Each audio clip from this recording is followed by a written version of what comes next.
नमस्कार। Universal technical classes में आप सभी का हार्दिक स्वागत।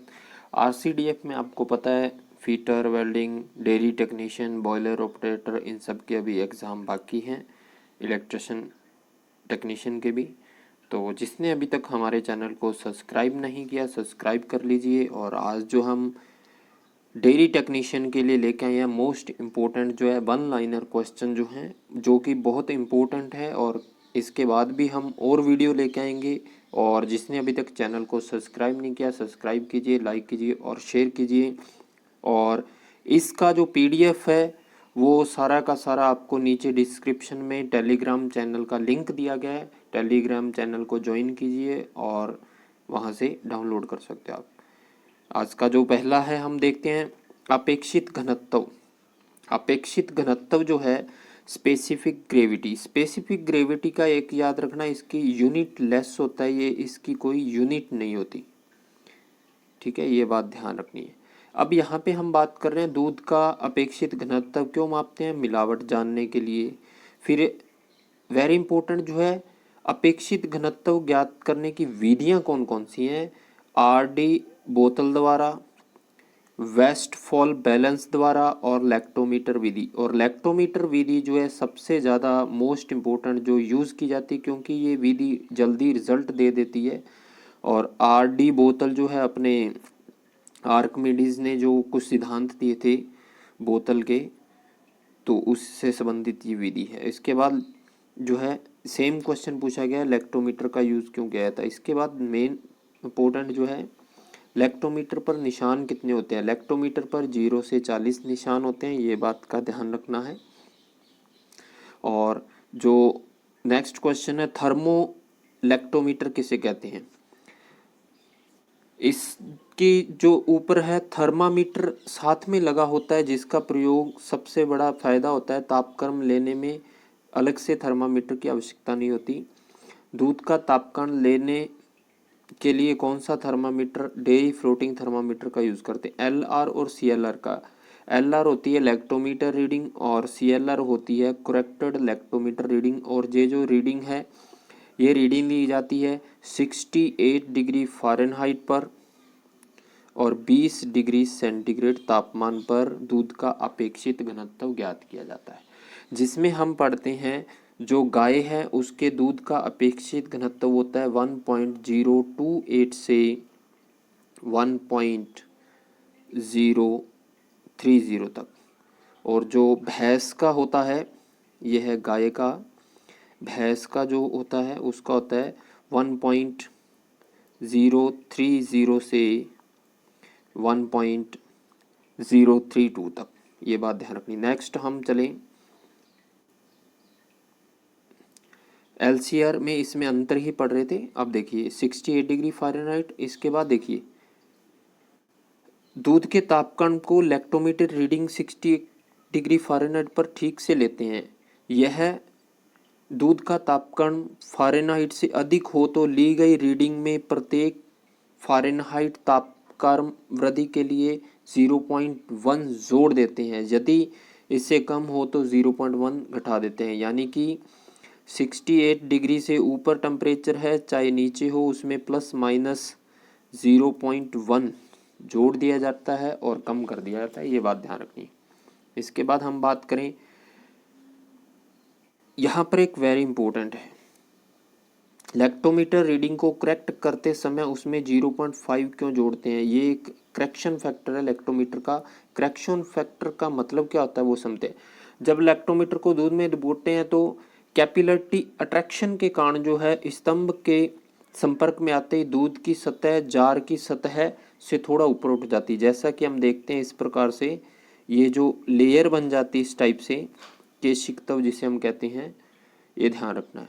ये केशिका कण जो है तल तनाव के कारण होता है। लैक्टोमीटर पढ़कर रिकॉर्ड हुई रीडिंग वास्तविक रीडिंग से कुछ कमी होती है। यह कमी को पूरा करने के लिए 0.5 डिग्री के बराबर होती है। ऑब्जर्व्ड लैक्टोमीटर रीडिंग को सीएलआर में बदलने के लिए करेक्शन फैक्टर जो है 0.5 जोड़ देते हैं। ये बात ध्यान रखनी है। गाय से प्राप्त दूध का अपेक्षित गुरुत्व कितना होता है, 1.028 से 1.030 तक। ये ध्यान रखना। उसके बाद है दूध में पानी मिला देने पर अपेक्षित घनत्व क्या होगा, कम हो जाएगा, ये बात ध्यान रखनी है। इसके बाद आता है नेक्स्ट जो है, यदि दूध में स्प्रेटा मिला दिया जाए तो अपेक्षित गुरुत्व क्या होगा, बढ़ जाएगा, ये बात ध्यान रखनी है, वेरी इंपॉर्टेंट है।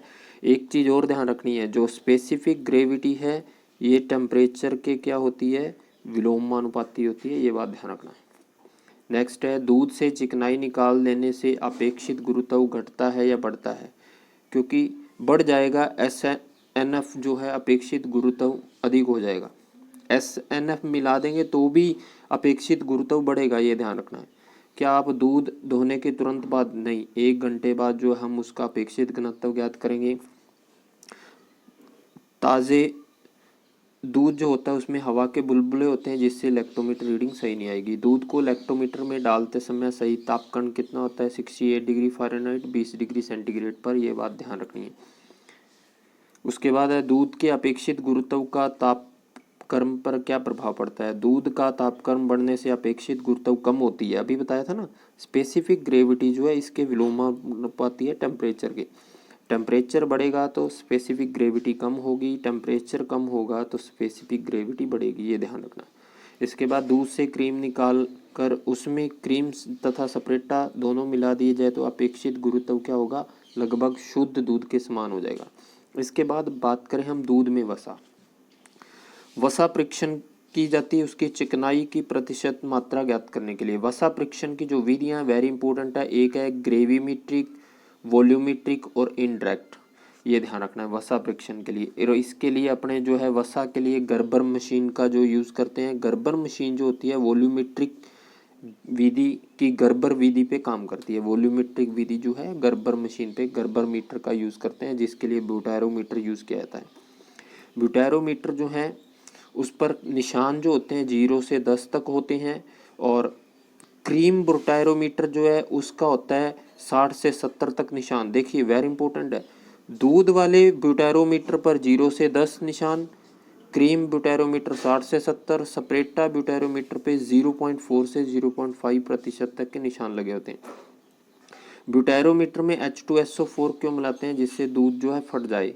इस परीक्षण में एमाइल अल्कोहल, अब देखिए ब्यूटारोमीटर का यूज़ करते हैं तो उसमें 10.75 मिलीलीटर तो लेते हैं मिल्क, 1% के आसपास एमाइल अल्कोहल मिलाते हैं, और 10 मिलीलीटर जो है वो क्या होता है H2SO4 मिलाया जाता है, सल्फ्यूरिक एसिड, ये ध्यान रखना है। अब सल्फ्यूरिक एसिड क्या करता है, H2SO4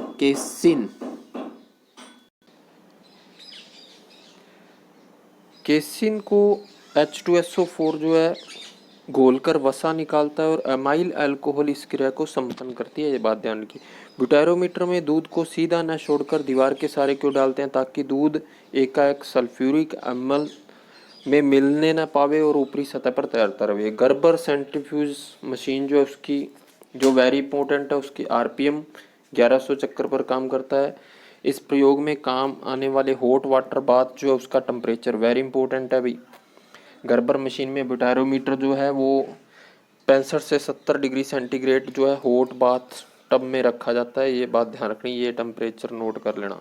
उसके बाद इस परीक्षण में कितने H2SO4 की क्या होती है स्पेसिफिक ग्रेविटी, 14 डिग्री सेंटीग्रेड पर जो है 1.820 से 1.825 वाला जो है सल्फ्यूरिक अम्ल गर्बर मशीन में यूज़ करते हैं। H2SO4 के अलावा कोई अन्य अम्ल भी प्रयुक्त कर सकते हैं, नहीं।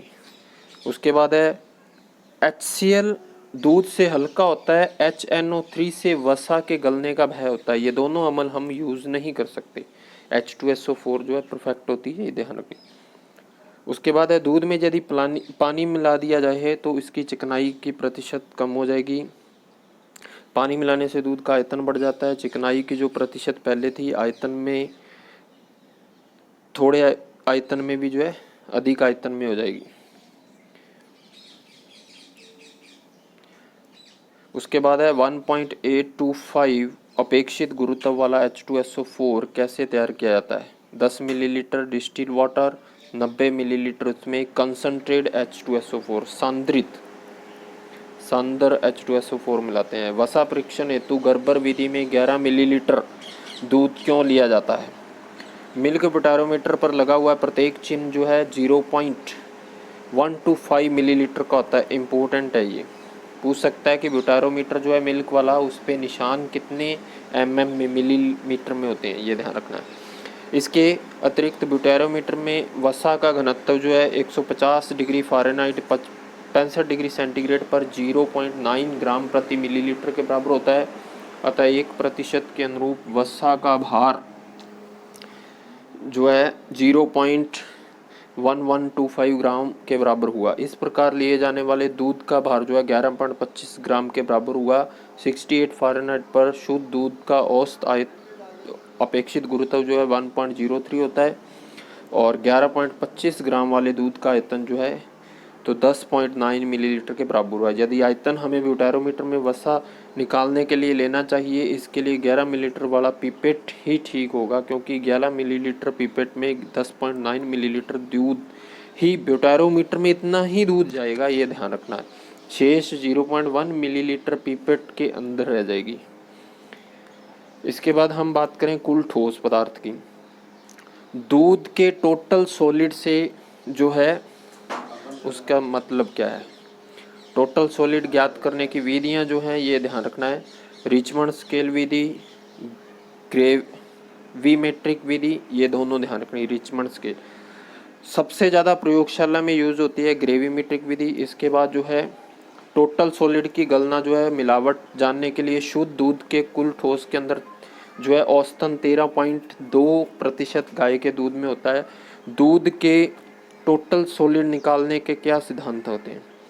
दूध में से पानी को भाप बनाकर उड़ा देना और शेष भाप को तौल लेना टोटल सॉलिड जो है। इसके बाद एसएनएफ जो है, शब्द से आप क्या समझते हैं? एसएनएफ का मतलब होता है सॉलिड नॉट फैट। इसे आप किस प्रकार ज्ञात कर सकते हैं? टीएस में से वसा का प्रतिशत घटाकर।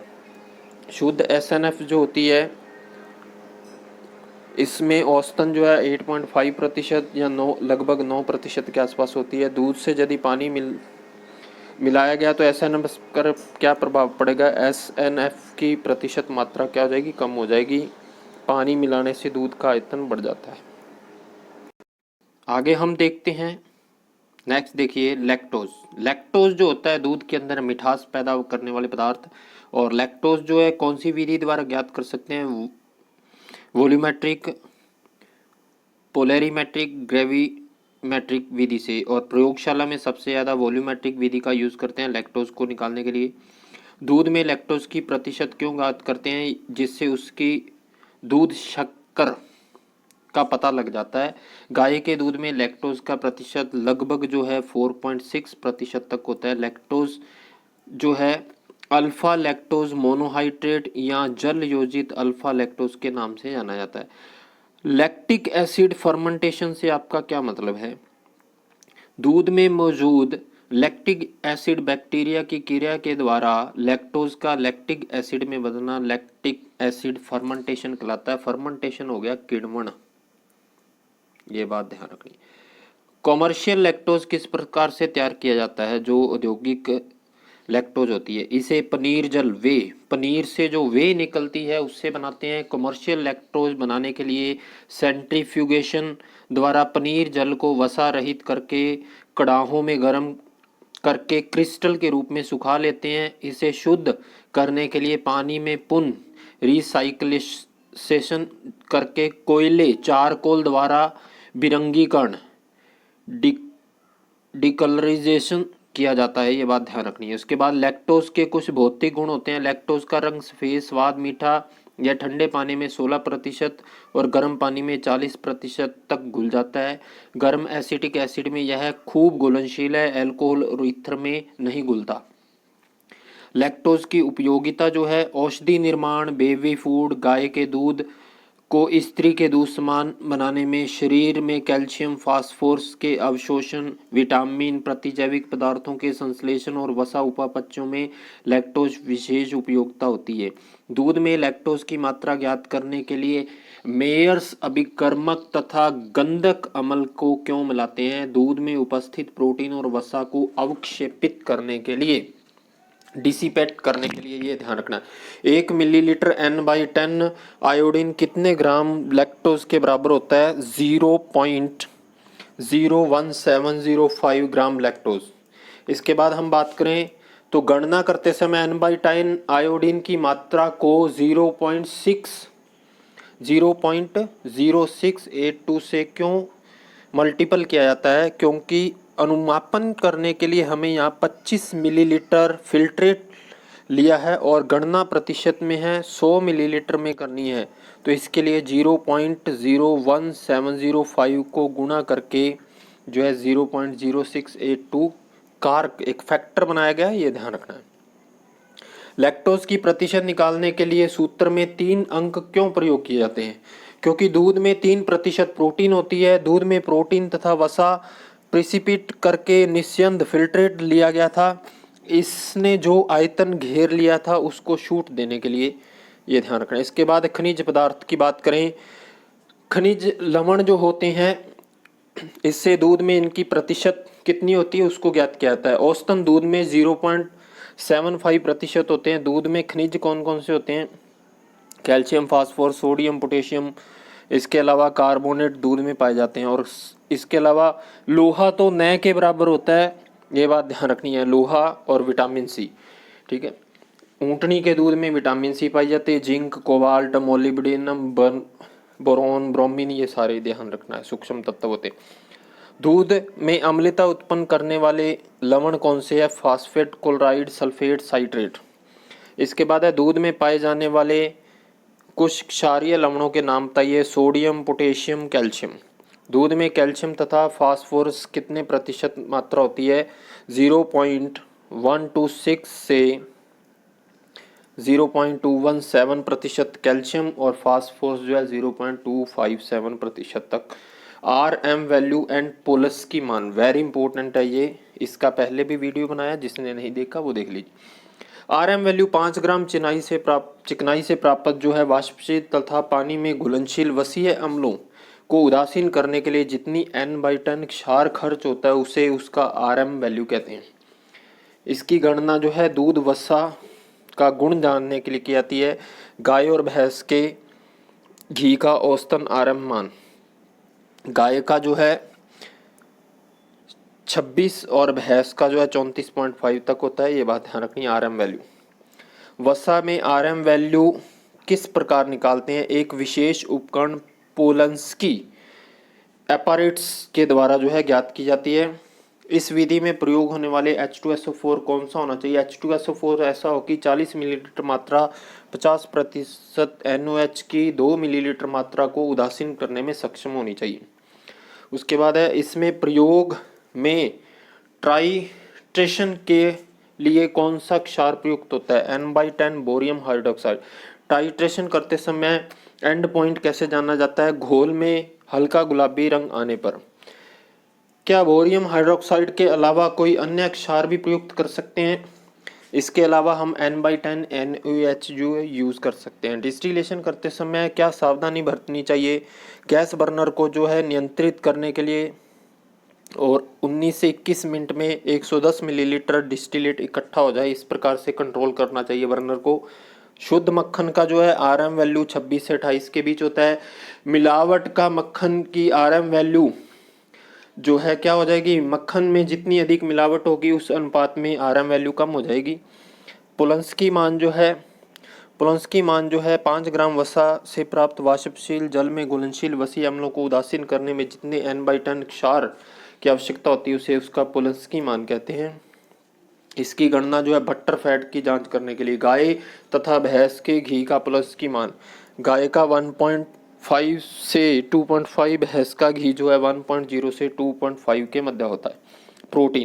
प्रोटीन में खाद्य पदार्थों में जो क्रूड प्रोटीन होती है उसको जेडाल विधि द्वारा जो है ज्ञात किया जाता है, ये बात ध्यान रखनी है।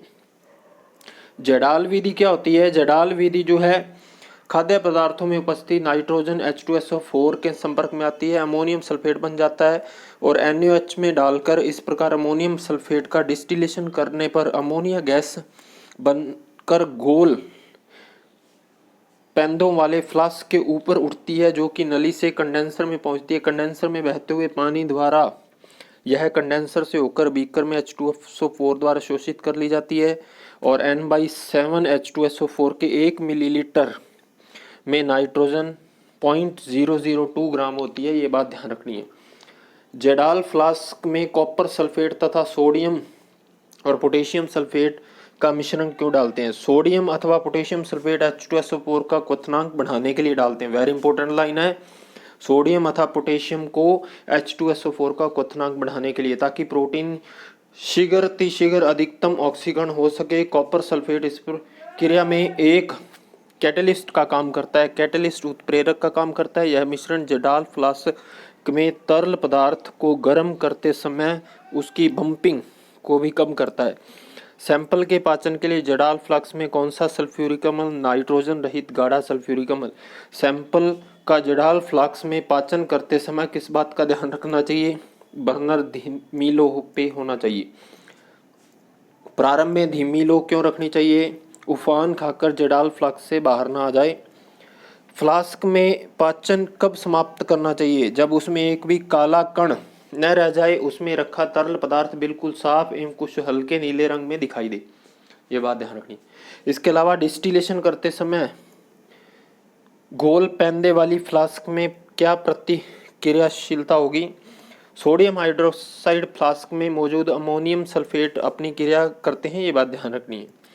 नाइट्रोजन डिस्टिलेशन प्रारंभ करते समय गोल पैंदे वाली फ्लास्क द्वारा रंग कुछ काला अथवा बादामी क्यों पड़ जाता है?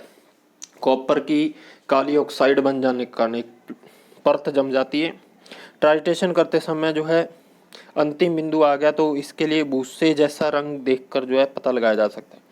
इस विधि में सैंपल की किस अवयव की प्रतिशत मात्रा नाइट्रोजन की? तब आप प्रोटीन कैसे ज्ञात कर लेते हैं? नाइट्रोजन का प्राप्त संख्या जो है 6.25 तथा 6.38 से गुणा करके जो है प्रोटीन प्राप्त की जाती है। खाद्य पदार्थों अथवा गोबर के सैंपल का विश्लेषण किया जा रहा है तो उसकी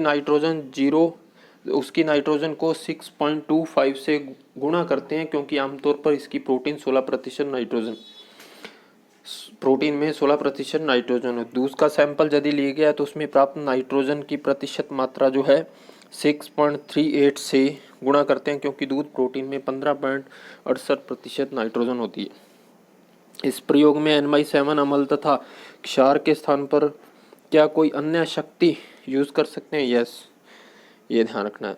H2SO4 और NaOH यूज किया जा सकता है। क्या Na10 शक्ति का अम्ल और क्षार प्रयोग करने पर गणना करने के कारक पर कुछ प्रभाव पड़ेगा? ये ध्यान रखना है। क्षार ले रहे हैं तो उसके लिए ये वैल्यू है और उसके लिए ये वैल्यू है, फैक्टर के रूप में यूज़ करते हैं।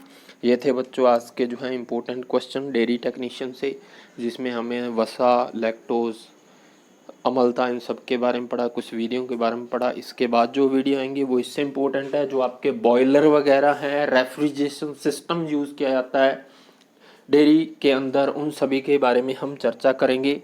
और जिसने अभी तक हमारे चैनल को सब्सक्राइब नहीं किया, सब्सक्राइब कीजिए, लाइक कीजिए और शेयर कीजिए, बेल आइकन को जरूर दबाएं।